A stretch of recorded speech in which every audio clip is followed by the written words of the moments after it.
ओम श्री परमात्मने नमः। ओम श्री गुरुवे नमः। अथैकादशोऽध्यायः श्लोक नंबर 52।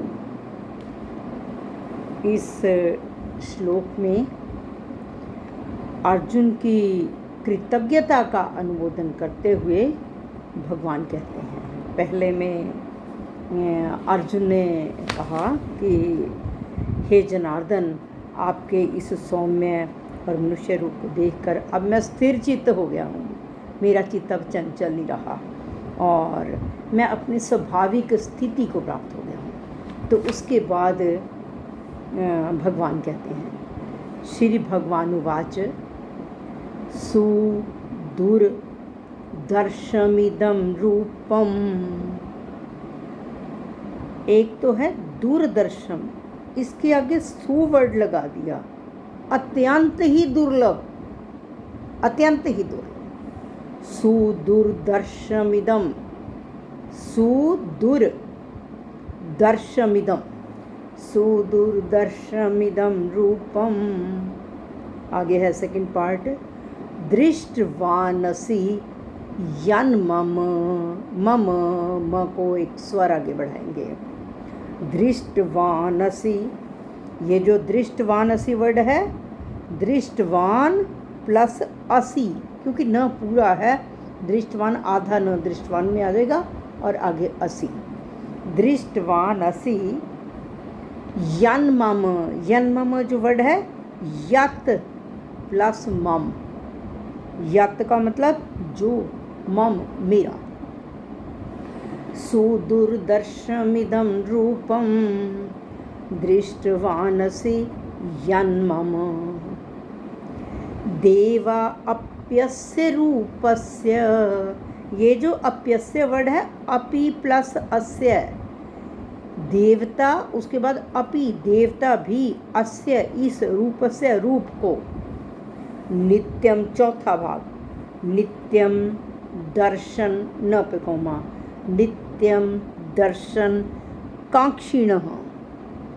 नित्यम दर्शन कांक्षिणः, नित्य देखने के लिए कांक्षिणः कामना करते हैं, ललायित रहते हैं। देवता भी इस रूप को देखने के लिए ललायित रहते हैं।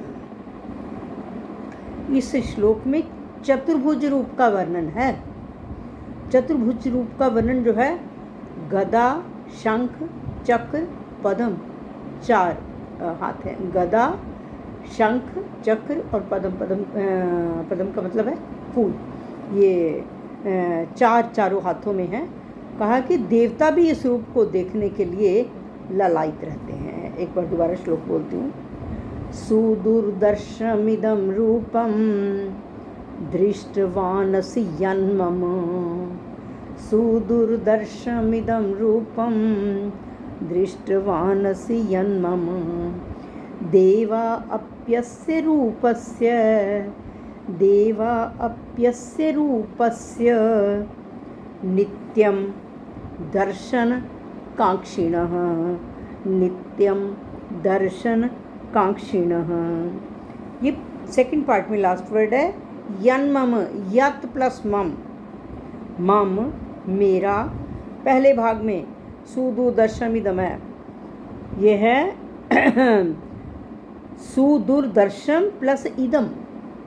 मम मेरा, इदम यह, यत मम से पहले जो यन लिखा हुआ था यहाँ पर, यत मेरा यह जो रूपम, कौन सा रूप, चतुर्भुज रूप। मेरा यह जो चतुर्भुज रूप, दृष्टवानसि तुमने देखा है। मेरा ये जो चतुर्भुज रूप जो आपने देखा है, सुदूरदर्शम, इसके दर्शन अत्यंत दुर्लभ हैं। दूरदर्शन के आगे सु वर्ड आ गए, इसलिए अत्यंत वर्ड आ गया। इसके दर्शन अत्यंत दुर्लभ हैं। और देवाप्यस्य, देवा अपि अस्य, देवता भी इस रूप को, रूपस्य, देवता भी इस रूप को, नित्यम दर्शन कांक्षिणः, नित्य प्रति देखने के लिए ललायित रहते हैं। कांक्षिणः कामना करते हैं। देवता भी उस रूप को देखने के लिए ललायित रहते हैं। तो भगवान कहते हैं कि मेरा ये जो चतुर्भुज रूप है इसके दर्शन बड़े दुर्लभ हैं, और ये वेद यज्ञ तप आदि से नहीं प्राप्त किया जाता दर्शन होते, ये दर्शन तो अनन्य भक्ति से होते हैं। तो देवताओं के पास अनन्य भक्ति कहाँ है? देवताओं के पास तो केवल भोग है, अनन्य भक्ति नहीं है। अनन्य भक्ति का मतलब किसी अन्य का चिंतन ना करे, केवल भगवान का चिंतन करे, मतलब कि संसार की हर वस्तु में भगवान का चिंतन करे। तो देवताओं को इसलिए ये दुर्लभ है, और देवताओं की जो लालसा है वो तो भोगों की है। अब दर्शन उन्हें कैसे हो सकते हैं जब तक उनकी अनन्य भक्ति ना हो। और फिर कहा है कि देवताओं के पास वैभव है और राक्षसों के पास विचित्र माया है, सिद्धियां हैं, परंतु अपने वो वैभव और सिद्धियों के बल पर भगवान को नहीं जान सकते। इसलिए कहा है कि जो देवता हैं, ये दानव हैं, वो अपने वैभव और बल पर भगवान को नहीं जान सकते। वो केवल किससे जाने जा सकते हैं? भगवान केवल अनन्य भक्ति से ही जाने जा सकते हैं। भगवान के दर्शन में देवत्व कार्य नहीं है, और मतलब ये है भगवान को ना तो देवत्व शक्ति से देखा जा सकता है और ना यज्ञ तप दान आदि से देखा जा सकता है, उन्हें तो केवल अनन्य भक्ति से ही देखा जा सकता है। इसलिए भगवान के दर्शन केवल मनुष्य ही कर सकते हैं, इस रूप के दर्शन केवल मनुष्य ही कर सकते हैं। और कहा है कि यद्यपि देवताओं का शरीर जो है वो दिव्य होता है, परंतु भगवान का शरीर उससे भी विलक्षण है। और देवताओं का शरीर भौतिक तेजोमय और भगवान का शरीर चिन्मय होता है, दोनों में अंतर बताया है। और भगवान का शरीर जो है सत्य चित्त आनंदमय, नित्य, अलौकिक और अत्यंत दिव्य होता है। भगवान के लिए हम सच्चिदानंद आम बोलते हैं। और फिर कहा है कि देवता भी भगवान को देखने के लिए हर समय ललायित रहते हैं।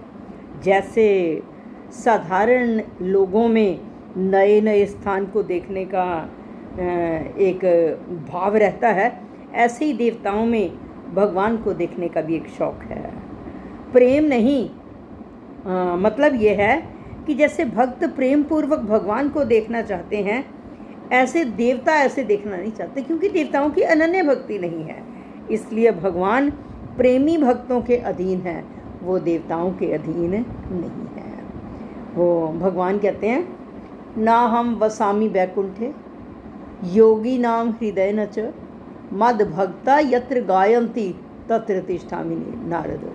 मैं ना योगियों के हृदय में हूँ ना बैकुंठ में हूँ, मैं तो जहाँ भक्त मेरा गान करते हैं मैं वहाँ पहुँच जाता हूँ। वह तो सबके अंदर हैं लेकिन अनुभव नहीं होते। जहाँ पर भी भक्त परमात्मा का गान कर रहे हैं, परमात्मा उनके पीछे पीछे चले आते हैं। कौन ऐसा करता है? ये केवल भगवान है। द्रौपदी ने पुकारा तो भगवान कैसे चले आए? जिस किसी ने भी सच्चे दिल से पुकारा, भगवान चले आए। तो यहाँ पर ये फिर कहा एक बार, मेरा यह जो चतुर्भुज रूप तुमने देखा है, इसके दर्शन अत्यंत ही दुर्लभ हैं, और देवता भी इस रूप को देखने के लिए हर समय ललायित रहते हैं। श्री कृष्ण अर्पणम अस्तु।